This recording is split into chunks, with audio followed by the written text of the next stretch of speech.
Siku moja baada ya rais wa Marekani kutangaza ushuru kwa dunia nzima, hisa za Marekani zaanguka huku China na Umoja wa Ulaya zikiapa kulipa kisasi. Hisa za kimataifa zimeanguka siku moja baada ya rais wa Marekani kutangaza kuongeza ushuru mpya ambao unatabiriwa kuongeza bei na kupima ukuaji nchini Marekani na nje ya nchi. Masoko ya hisa katika eneo la Asia Pacific yalianguka pamoja na zile za kampuni ya S&P 500 ya Marekani ambayo ilikuwa na siku yake mbaya zaidi tangu COVID ilipoangusha uchumi mwaka 2020. Nike, Apple na Target ni miongoni mwa majina makubwa ya makampuni ya watumiaji hisa yaliyoathirika zaidi, hisa zao zikishuka kwa 9%. Katika ikulu ya White House, Trump aliwaambia waandishi wa habari kwamba uchumi wa Marekani utapanda kutokana na kiwango cha chini cha ushuru wa 10% anachopanga kutoza bidhaa za mataifa kwa matumaini ya kuongeza mapato ya shirikisho na kusaidia ukuaji wa viwanda vya Marekani.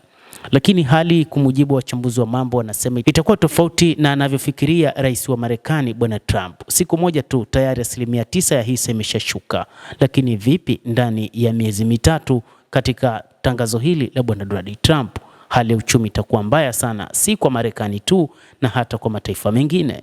Ikumbukwe wapo wa Marekani ambao wanaagiza bidhaa kutoka katika mataifa ya nje na watatozwa kiwango kikubwa cha kodi ambacho kitakuwa ni sawa na kile ambacho kinatozwa kutokana na bidhaa hizo ambazo zinatoka kwenye mataifa hayo. Na kiwango hiki kwa namna moja ama nyingine kitafanya biashara nchini Marekani kuongezeka bei na hivyo kuathiri watumiaji kwa namna moja ama nyingine. Rais huyo wa Republican anapanga kuziwekea nchi nyingine kadhaa ushuru wa juu zaidi pamoja na washirika wa kibiashara kama vile Uchina na Jumuiya ya Ulaya.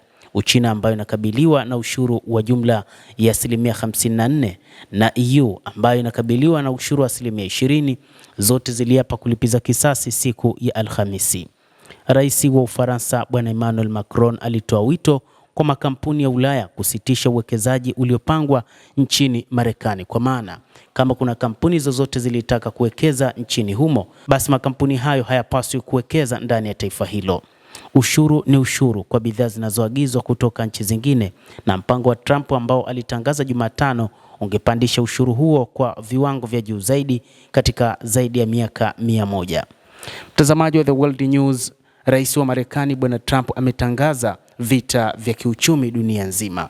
Hapa haijalishi ni taifa gani, lakini kwa sasa ni Urusi tu ambayo ameiondoa katika nchi ambazo zimewekewa ushuru huu, na ni kutokana na baadhi ya vikwazo ambavyo Marekani imeviweka kwa taifa hilo la Urusi.